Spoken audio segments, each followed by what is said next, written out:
Good day, dear listeners. I warmly welcome you to another episode of my broadcast. Today we will touch upon a topic that is incredibly important and painful for us Poles. It is a topic that will forever remain in the memory of our nation. I am speaking of September 1st, 1939, a day when the Second World War began and our homeland became the first victim of this terrible conflict.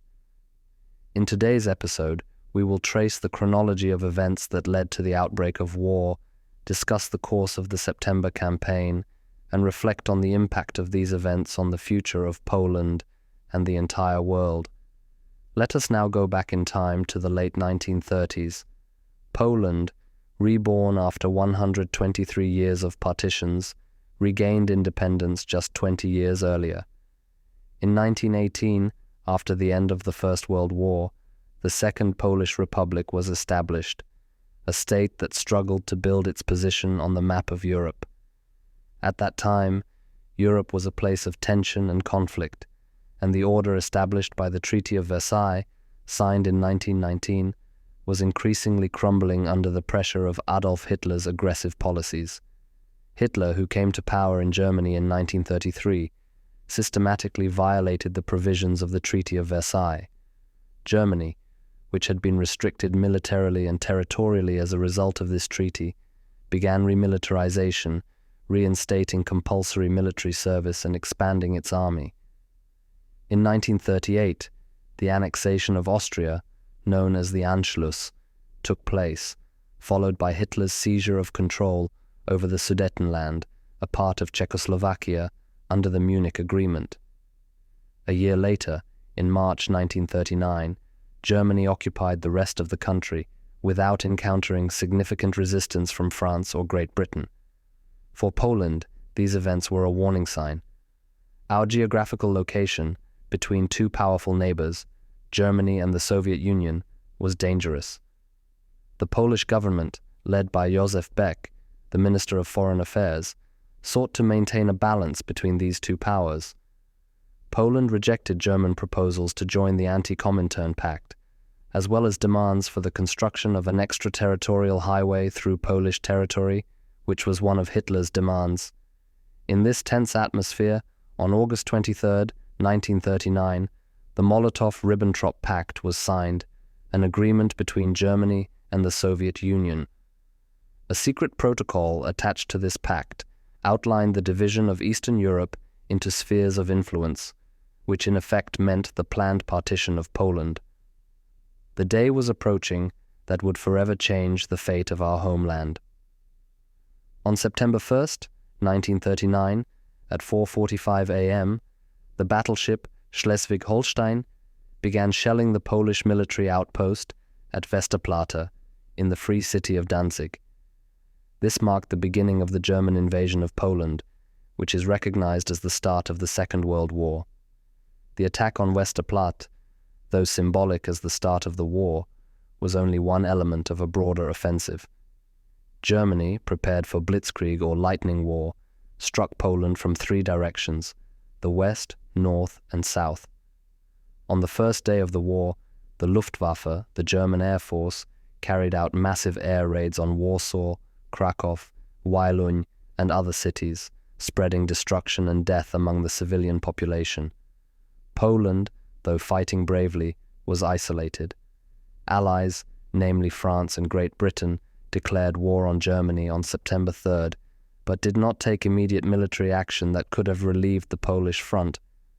Germany quickly gained ground, and the Polish army, despite heroic efforts, had to retreat further into the country. The most tragic moment for Poland came on September 17th, 1939. On this day, the Soviet Union, in accordance with its agreement with Germany, invaded Poland from the east, justifying its aggression as a necessity to protect the Belarusian and Ukrainian populations. Poland found itself in a hopeless situation, attacked from two sides by two powerful enemies. The fighting continued until early October, with the last act of the September campaign being the Battle of Kock, where the forces of General Franciszek Kleeberg, despite overwhelming German forces, fought with incredible courage. The capitulation took place on October 6th, marking the end of regular military operations on Polish territory. But for the Polish nation, this was not the end of the struggle. Poland found itself under the occupation of two brutal regimes. The Germans began the systematic extermination of the Polish population, especially the intelligentsia, clergy, and Jews, who were particularly persecuted as part of the Holocaust. Meanwhile, the Soviet Union deported hundreds of thousands of Poles to Siberia and Kazakhstan, and in April 1940, the Katyn massacre took place, in which over 20,000 Polish officers and representatives of the intellectual elite were murdered.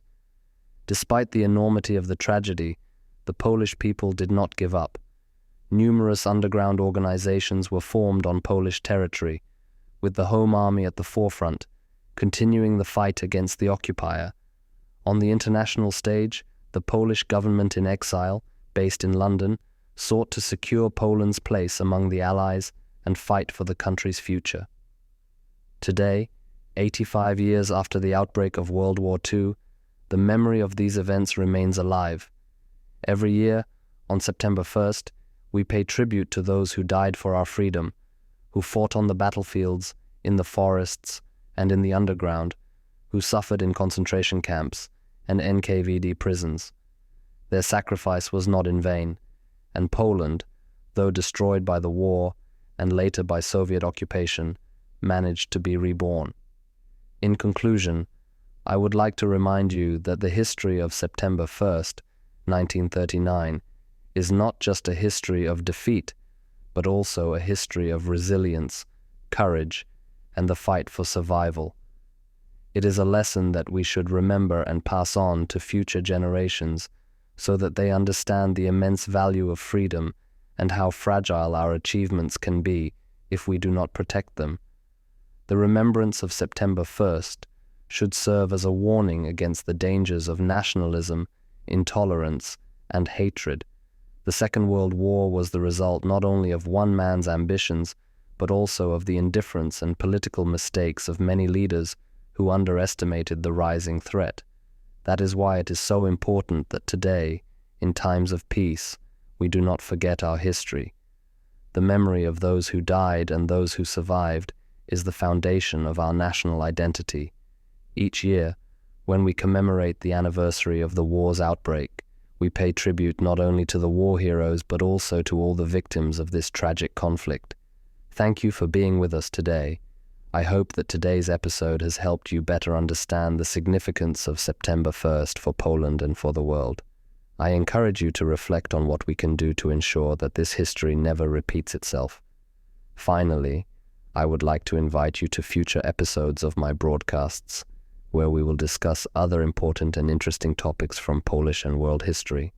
Remember that history is not only a record of the past, but also a lesson for the future.